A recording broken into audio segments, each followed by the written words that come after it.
protests of June started as legitimate protests by peaceful Kenyans who were expressing their rights and opinions on certain issues that they felt that needed to be handled by government differently. In the course of those protests, criminal elements infiltrated those protests, and it became very difficult.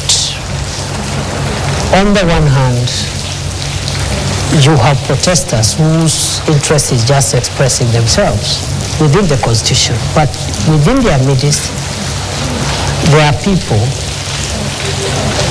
killing people, hurting people, looting property, and that's how Parliament was breached, because protesting does not include breaching in Parliament, which is a restricted access facility.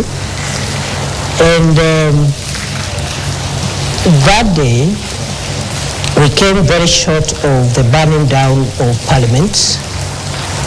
And in the process, the chambers of the Chief Justice were also vandalized by protesters, broke the wall, broke windows and doors, and stole water and other items. So the point is, how do we balance going forward? They need to protect the right to protest, but at the same time ensure public safety. Other countries have had their occasions, like the Americans had on 6th January 2020. Similar situation.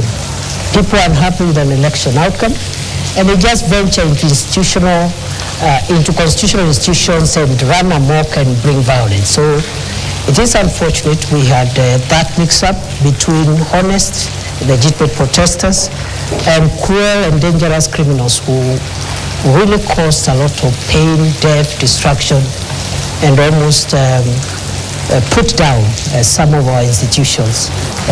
Lost their loved ones or whose loved ones are still missing.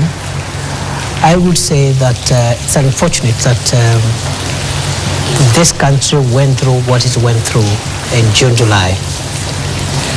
I hope that our country has learned the lessons and we will not get there again, because losing a loved one, having a loved one missing for months, almost half a year, even for a day, is extremely painful.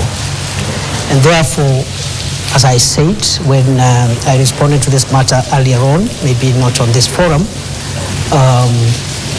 it is very unfortunate, and we, including myself, regret that our country went that direction and hope that we will not get there again. Yet when they look at you, Professor, And what went wrong? What went wrong is what goes wrong when maybe, the operations, security operations are intense and emotive operations.